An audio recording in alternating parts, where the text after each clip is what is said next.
তারকেশ্বরে বাবা তারকনাথের মাথায় জল ঢালার জন্য লক্ষ লক্ষ ভক্ত প্রায় ৩৯ কিলোমিটার খালি পায়ে হেঁটে এসেছে তারকনাথ মন্দিরে। এই দৃশ্য দেখে আমি একজন বাংলাদেশি হিসেবে অবাক হয়ে গেলাম। এতটা ভক্তি তারকনাথের প্রতি যে বলার কোনো ভাষা নেই। ৮ থেকে ১০ ঘন্টা, অনেকে ১২ ঘন্টা ১৪ ঘন্টা পর্যন্ত হেঁটে চলেছেন শুধুমাত্র তারকনাথের মাথায় জল ঢালবেন বলে। হর হর মহাদেব। সুপ্রিয় ভক্তবৃন্দ, আমি সুখতা বলে দাস আছি আপনাদের সাথে। এই ভিডিওতে আপনারা আজকে সম্পূর্ণ ভিন্ন রকম কিছু দেখতে পাবেন। ভিডিওটি শেষ পর্যন্ত দেখতে থাকুন। তারকেশ্বর মন্দির, যে মন্দিরটি ভারতে পশ্চিমবঙ্গে অবস্থিত। পশ্চিমবঙ্গেরই হাওড়া স্টেশন থেকে আমরা যাত্রা করব তারকেশ্বর মন্দিরের উদ্দেশ্যে। তারকেশ্বর যাত্রা সকল কিছু তুলে ধরব এই ভিডিওতে। আমরা দুইজন ছিলাম, দুজনের টিকিট খরচা পড়েছে ১৫ টাকা করে, ৩০ টাকা। টিকিট কাটার কিছু সময় পরেই মাইকে অ্যানাউন্সমেন্ট শুনতে পাই, তারকেশ্বরগামী ট্রেন ৫ নং প্ল্যাটফর্মে আসছে। আপনারা এখন যে ট্রেনটি দেখতে পাচ্ছেন, এই ট্রেনে করেই আমরা বাবা তারকনাথকে দর্শন করতে যাব। এই ট্রেনের প্রথম স্টেশন হচ্ছে হাওড়া, তাই ভেতরে অনেকটাই ফাঁকা। কিন্তু যতই সামনের দিকে যাবে ততই ট্রেনটি পরিপূর্ণ হতে থাকবে। যাত্রাপথে বিভিন্ন দৃশ্য আমার নজর কেড়েছে। বিশেষ করে একসঙ্গে এত ট্রেন আমি কখনোই দেখিনি। প্রতি মিনিটে মিনিটেই নতুন নতুন ট্রেন হাওড়ার দিকে ঢুকছে, কোনো ট্রেন আবার হাওড়া থেকে বের হয়ে যাচ্ছে নতুন কোনো গন্তব্যের উদ্দেশ্যে। প্রতিটি ট্রেনের মধ্যেই যথেষ্ট সংখ্যক যাত্রী ছিল। হাওড়া থেকে আমাদেরকে প্রায় ১৫টির মতো স্টেশন পাড়ি দিতে হবে তারকেশ্বর পৌঁছানোর জন্য। আমরা এক এক করে স্টেশনগুলো অতিক্রম করতে থাকি।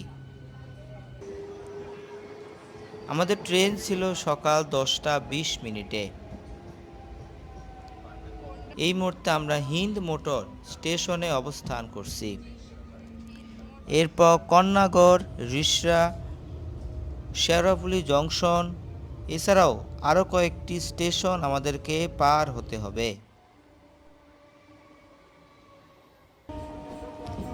এইবারের ভারত ভ্রমণে ট্রেন জার্নি আমি অত্যন্ত উপভোগ করছি।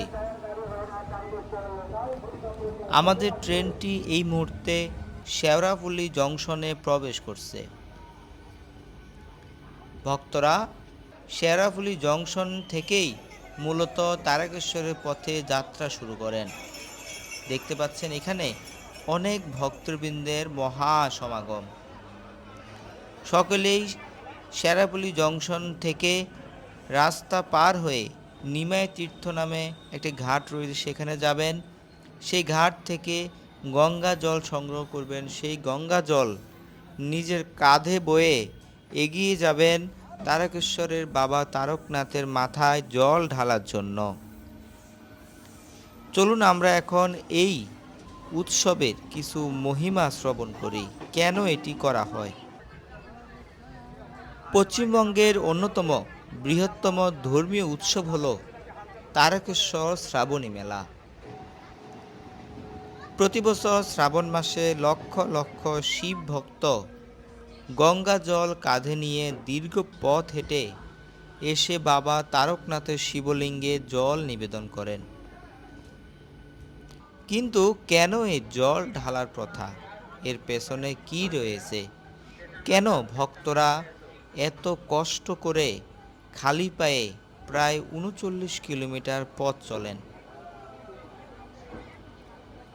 হুগলি জেলার তারকেশ্বরে অবস্থিত বাবা তারকনাথের মন্দির বাংলার অন্যতম প্রাচীন শৈব তীর্থ। জনশ্রুতি অনুযায়ী বহু শতাব্দী পূর্বে এই স্থানে স্বয়ম্ভূ শিবলিঙ্গ স্বয়ং প্রকটিত হয়।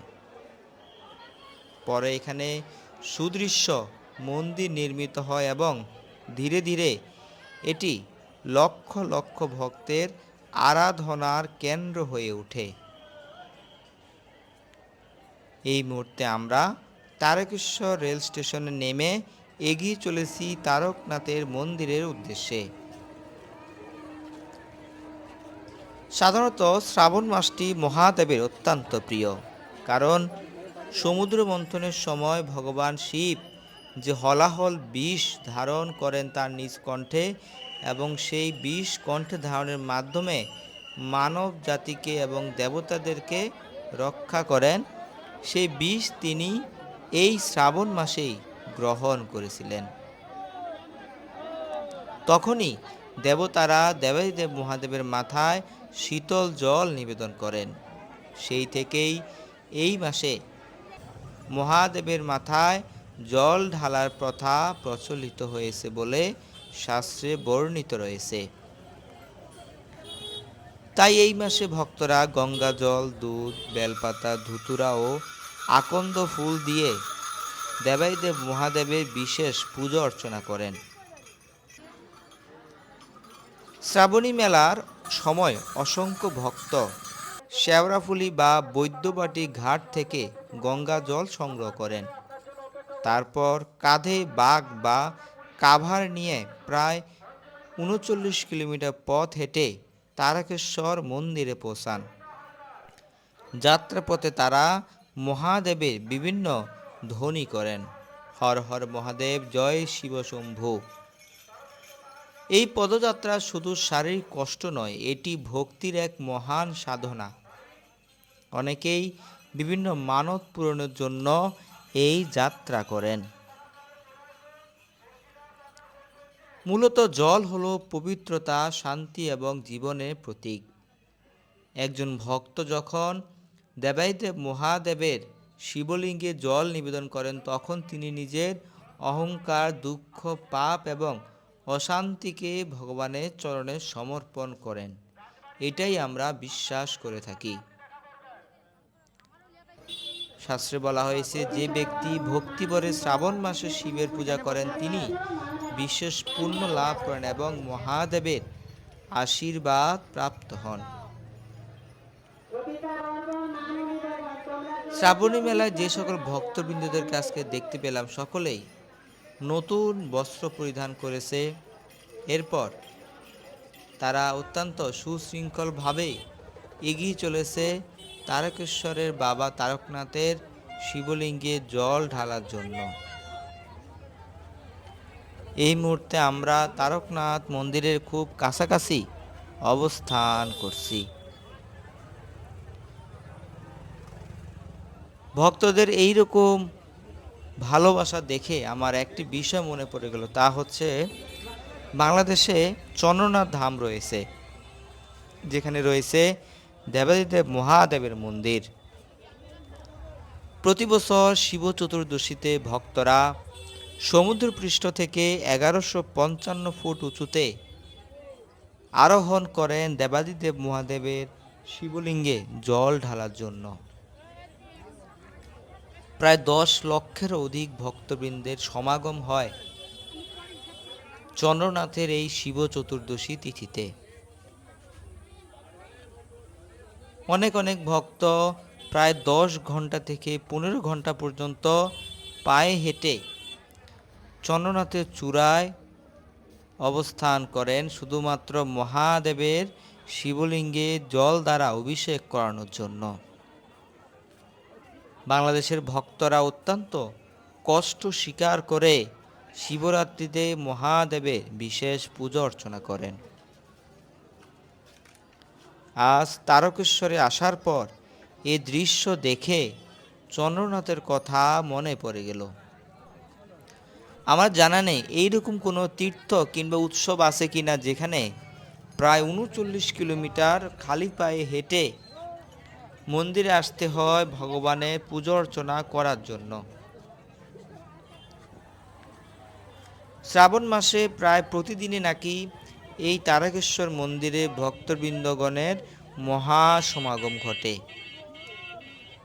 বিশেষ করে শ্রাবণের যে 4টি সোমবার রয়েছে, সেই সোমবারে সবচেয়ে বেশি সংখ্যক ভক্তবৃন্দের সমাগম হয়। এখানে দেখতে পাচ্ছেন যে রাস্তায় ভক্তবৃন্দগণ সারিবদ্ধভাবে দাঁড়িয়ে রয়েছেন, তাদের মাঝে জল ছিটিয়ে দেওয়া হচ্ছে যাতে উষ্ণতা নিবারণ হয়। শ্রাবণ মাসে 4টি সোমবারের মধ্যে আমি যখন ভিডিওটি রেকর্ড করি তখন এটি ছিল শ্রাবণের প্রথম সোমবার। শ্রাবণের শেষ সোমবার এবং প্রথম সোমবারে বেশি সংখ্যক ভক্তবৃন্দের সমাগম হয়। আপনারা যখন তারকেশ্বরে আসবেন দেখতে পাবেন তারকেশ্বরের মন্দিরের পাশে একটি জলাশয় রয়েছে যার নাম দুধপুকুর। অনেক ভিড় থাকার কারণে আমি জলাশয়টি আপনাদের মাঝে তুলে ধরতে পারলাম না। দেবাদিদেব মহাদেবের প্রতি ভক্তদের এই রকম ভক্তি সত্যি অবাক করার মতো। প্রত্যেকেই কমলা রঙের বিভিন্ন রকমের বস্ত্র পরিধান করেছেন, কেউ গেঞ্জি, কেউ শাড়ি, কেউ বা অন্যান্য বস্ত্র, এবং সকলেই একসঙ্গে কাঁধে করে জল নিয়ে অথবা মাথায় করে ঘটিতে করে জল নিয়ে এগিয়ে চলেছেন বাবা তারকনাথের উদ্দেশ্যে। তারকেশ্বরে শ্রাবণী মেলা উপলক্ষে 1 মাস ব্যাপী এখানে বিভিন্ন দোকানপাট বসে। আপনারা ভিডিওতে সেই দৃশ্য এই মুহূর্তে দেখতে পাচ্ছেন। এখানে থাকার জন্য অনেক গেস্ট হাউস রয়েছে, আপনি চাইলে এখানে রাত্রি যাপন করতে পারেন। সেই সাথে বিভিন্ন নিরামিষ দোকানও পাবেন, কারণ ভক্তরা যখন বাবা তারকনাথের মাথায় জল ঢালেন বেশিরভাগ ভক্তই ওই দিন আমিষ ভোজন করেন না, তারা নিরামিষ ভোজন করেন। ছোট ছোট বাচ্চা থেকে শুরু করে অনেক বয়স্ক বৃদ্ধকেও দেখলাম তারা মাথায় করে এবং কাঁধে করে জল নিয়ে যাচ্ছে বাবাকে অভিষেক করানোর জন্য।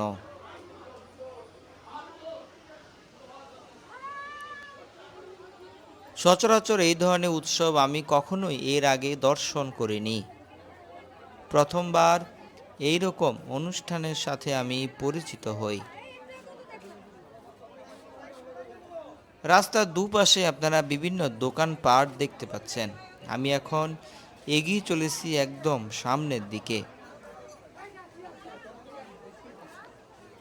মন্দিরের আশেপাশে অনেকগুলো গলি রয়েছে, যার কারণে আপনি যদি প্রথমবার আসেন গুলিয়ে ফেলতে পারেন। তবে প্রশাসন যথেষ্ট অ্যাক্টিভ রয়েছে এখানে, তারা সহযোগিতা করছেন যাতে করে ভক্তরা দেবাদিদেব মহাদেবের শিবলিঙ্গে জল ঢালার এই যে সংকল্প করেছে এটি যেন পরিপূর্ণ করতে পারে। দেখতে পাচ্ছেন দলে দলে ভক্তরা এগিয়ে চলেছে সামনের দিকে।